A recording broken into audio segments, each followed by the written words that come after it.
नमस्कार दोस्तों, आप सभी का मेरे चैनल में स्वागत है। फ्रेंड्स, आज मैं आप लोगों को सब्जेक्ट, वर्ब और ऑब्जेक्ट के बारे में बताऊंगा और साथ ही साथ हेल्पिंग वर्ब के बारे में बताऊंगा कि किसी भी सेंटेंस में या किसी भी वाक्य में सब्जेक्ट कौन होता है, वर्ब कौन है और ऑब्जेक्ट किसे कहते हैं। तो आइए शुरुआत करते हैं।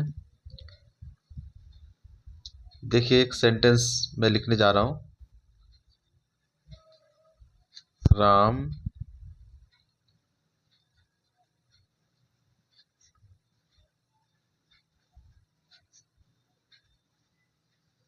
आम खाता है। राम आम खाता है। इस वाक्य में राम सब्जेक्ट है, क्योंकि किसी भी वाक्य में कार्य करने वाले को सब्जेक्ट कहते हैं। जैसे इस वाक्य में राम आम खाता है, यानी कि आम एक वस्तु है और ये खाने का यहाँ पे काम कर रहा है। वो क्रिया खाने की हो रही है। तो किसी भी वाक्य में उस क्रिया को करने वाले को, जो क्रिया हो रही होती है उसको करने वाले को ही सब्जेक्ट कहते हैं, यानी कि कर्ता। हिंदी में उसको कर्ता कहते हैं और इंग्लिश में उसे सब्जेक्ट कहते हैं। ओके फ्रेंड्स, तो यहाँ पर राम क्या है? सब्जेक्ट है।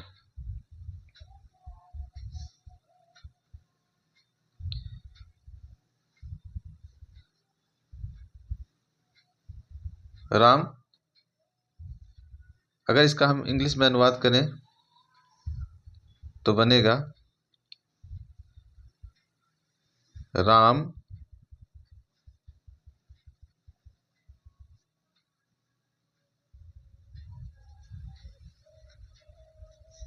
It's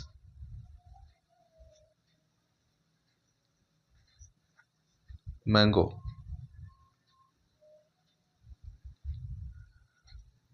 Ram it's mango. तो राम आम खाता है। तो खाने का काम, खाना एक क्रिया है। उठना, चलना, बैठना, सोना, जागना सभी क्रियाएं हैं। तो वाक्य में क्रिया जो कर रहा होता है, यानी कि कोई काम हो रहा है, तो काम क्या हो रहा है? इसमें खाने का काम हो रहा है। तो जो भी कार्य जिस किसी के द्वारा किया जाता है उसे ही सब्जेक्ट कहते हैं। तो इस वाक्य में राम सब्जेक्ट है, यानी करता है, और खाने का काम हो रहा है। तो खाना क्रिया है। खाना क्या है? खाना आपका क्रिया हो गया। खाना क्या हो गया? क्रिया। और क्रिया का प्रभाव जिस पर पड़े, यानी कि इम्पैक्ट, प्रभाव उसे कहते हैं। इंग्लिश में इम्पैक्ट, हिंदी में प्रभाव कहते हैं। तो क्रिया का प्रभाव जिस पर पड़ेगा उसी को ऑब्जेक्ट कहते हैं।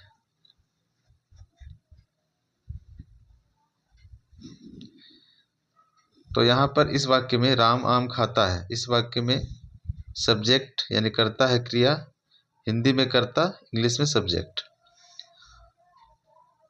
आम जो है ऑब्जेक्ट है, क्योंकि खाने का काम, किसको खाने का काम किया जा रहा है?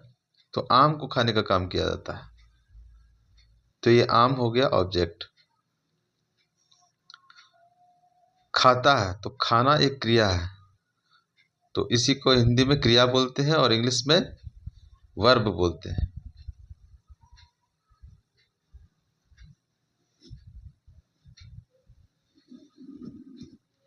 ओके फ्रेंड्स, आइए एक और उदाहरण लेते हैं।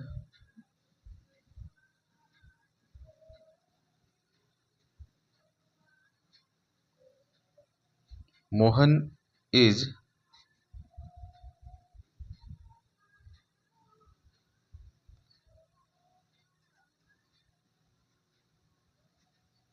Playing, Mohan is playing cricket, Mohan is playing cricket, Mohan is playing cricket. यह एक सेंटेंस है। आप जानते हैं सेंटेंस किसे कहते हैं? Sentence is a group of words. और आप देख सकते हैं कि ये एक वर्ड्स का ग्रुप है, यानी कि मोहन एक वर्ड है, इज एक वर्ड है, प्लेइंग एक वर्ड है, क्रिकेट एक वर्ड है। इन सारे वर्ड्स यानी इन सारे शब्दों को मिलाकर एक वाक्य बनाया गया है और उस वाक्य का एक सार्थक अर्थ निकल रहा है, यानी कि मीनिंग निकल रहा है।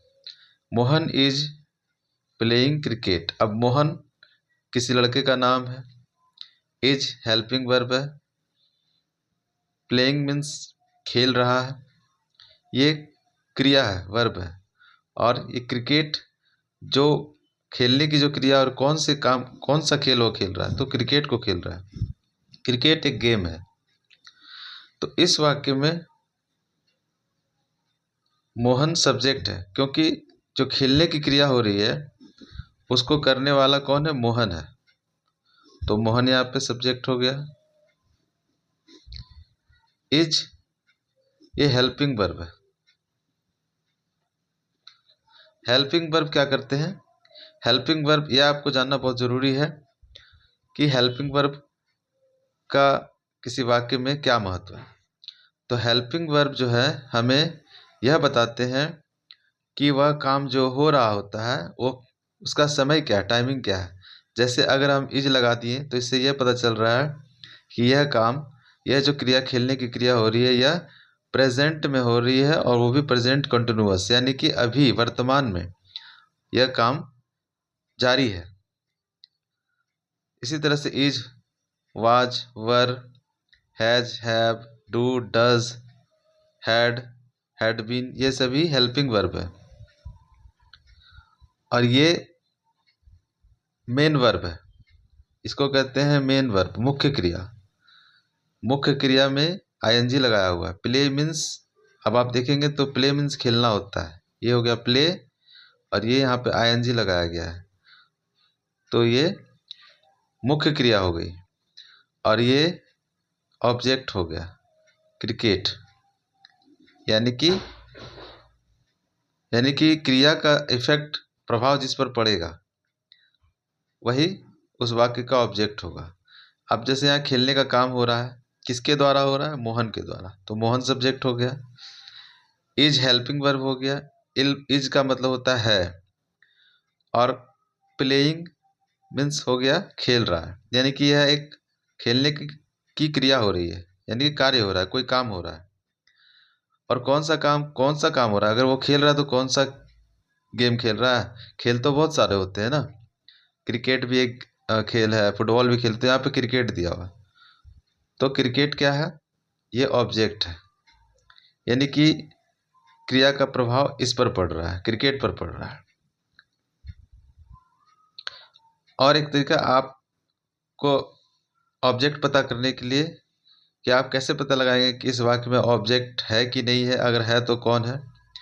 तो आप क्या करेंगे कि जो मुख्य क्रिया है, यानी कि प्ले या प्लेइंग, मुख्य क्रिया प्ले है, उससे आईएनजी लगा के प्लेइंग बनाया गया, तो इसमें हम क्या करेंगे कि क्वेश्चन करेंगे, व्हाट या whom।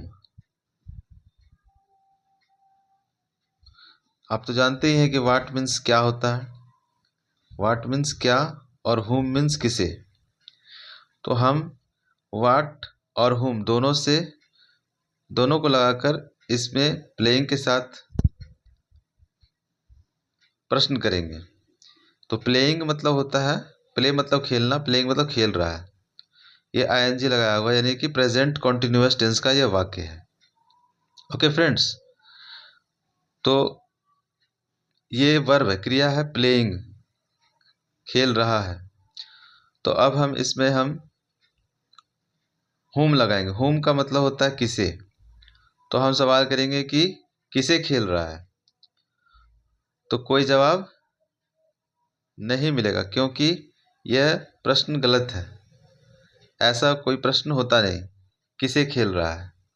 आप बोल सकते हैं कि कहाँ खेल रहा है, क्यों खेल रहा है, कब खेल रहा है, क्या खेल रहा है, ये आप कर सकते हैं, लेकिन किसे खेल रहा है तो ये इससे कोई जवाब नहीं मिला, तो ये गलत हो गया। अब हम सवाल करेंगे वाट से। वाट मीन्स होता है क्या, तो हम क्रिया जो हो रही है उसके साथ प्रश्न करेंगे कि क्या खेल रहा है। वाट मीन्स होता है क्या, तो क्या खेल रहा है, तो जवाब मिला क्रिकेट खेल रहा है। तो जब जवाब मिल गया तो वही आपका ऑब्जेक्ट हो गया। तो ये क्रिकेट आपका ऑब्जेक्ट हो गया।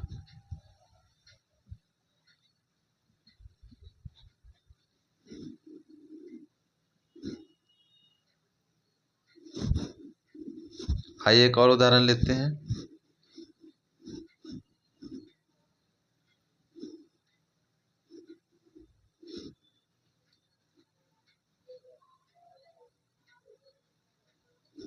राधा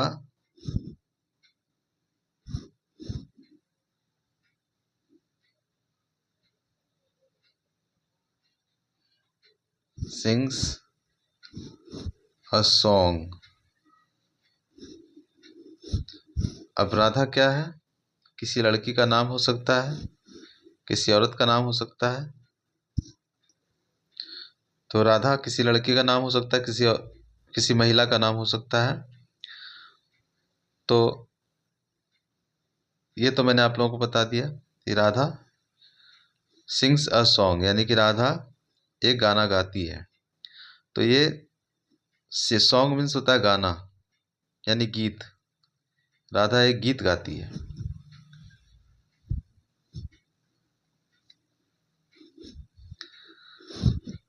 अब इसमें मुख्य क्रिया यही है, सिंग्स, गाती है। तो इससे हम लोग सवाल करेंगे वाट और हुम लगाकर।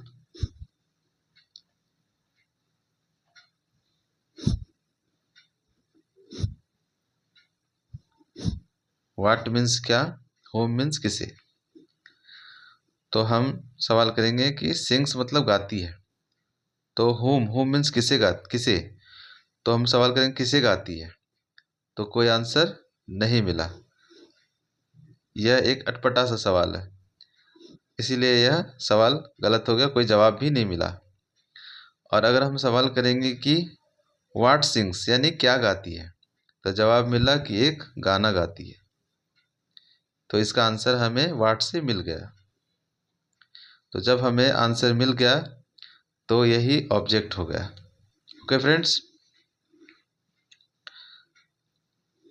आइए अब कुछ हेल्पिंग वर्ब के बारे में जानते हैं। जैसे is, am, are, was, were, do, does, has, have, had, will, shall,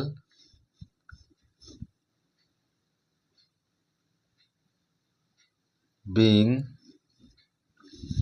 ये सभी हेल्पिंग वर्ब्स हैं। ओके फ्रेंड्स, ये सभी हेल्पिंग वर्ब्स हैं और ये क्या करते हैं, तो जो वाक्य होता है, जो सेंटेंस होता है, उस सेंटेंस में समय बताते हैं कि जो काम हो रहा होता है, वाक्य में जो क्रिया हो रही होती है, उसका टाइमिंग क्या है। वो पास्ट टेंस में वह काम हुआ, या प्रेजेंट में हो रहा है, या फ्यूचर में होगा। इसके बारे में इस उसको जानने के लिए कि कार्य कब हुआ या कब होगा या कब, या इस समय अभी वर्तमान में हो रहा है, यह जानने के लिए इस इन सारे हेल्पिंग वर्ब्स की मदद मदद ली जाती है। तो वाक्य जिस काल का होगा, जिस टेंस का होगा, उस हिसाब से हेल्पिंग वर्ब्स लगाए जाते हैं। ओके फ्रेंड्स, तो उम्मीद है आप लोगों को समझ में आ गया होगा। अगर वीडियो आप लोगों को अच्छी लगी तो वीडियो को लाइक कीजिएगा और चैनल को सब्सक्राइब कीजिएगा। Thank you.